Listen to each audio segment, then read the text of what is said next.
உங்ககிட்ட ஏதாவது தப்பான காரியத்துல ஈடுபடலாம், பாலியல் வன்கொடுமை கூட நடக்கலாம்.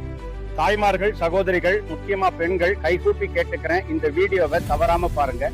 இப்போ புதுசா ஒரு கிரைம் நடந்துட்டு இருக்கு. ஒரு அழுகிற குழந்தையோ இல்ல ஒரு சின்ன பொண்ணோ உங்ககிட்ட வருவாங்க. ஒரு சீட்டை கொடுத்துட்டு அழுதுகிட்டு, அக்கா எனக்கு வழி தெரியல, நான் வழி மாறி வந்துட்டேன், எங்க அம்மா அப்பாவோட போன் நம்பர் எனக்கு தெரியல, என்ன இந்த அட்ரஸ்ல கொண்டு போய் விட்டுடுங்கன்னு சொல்லுவாங்க.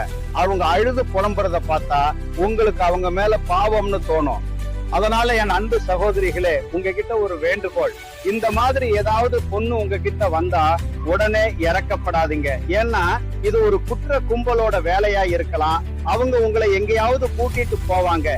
நீங்க தனியா இருக்கிறத பார்த்ததும் அவங்க கூட்டாளிகள் வந்து உங்ககிட்ட ஏதாவது தப்பான காரியத்துல ஈடுபடலாம், இவங்க கொள்ளையடிக்கலாம், ஏன் பாலியல் வன்கொடுமை கூட நடக்கலாம். அப்படி நடந்தா உடனே 112க்கு கால் பண்ணி போலீஸுக்கு தகவல் கொடுங்க. அந்த பெண்ணை போலீசிடம் ஒப்படைங்க. உண்மை எனில் போலீஸே அவங்களை பத்திரமா வீட்டுல விட்டுடுவாங்க. இந்த வீடியோவை எல்லாருக்கும் ஷேர் பண்ணுங்க. விழிப்புணர்வோட இருங்க. எந்த பிரச்சனைக்கும் 112க்கு கால் பண்ண மறக்காதீங்க.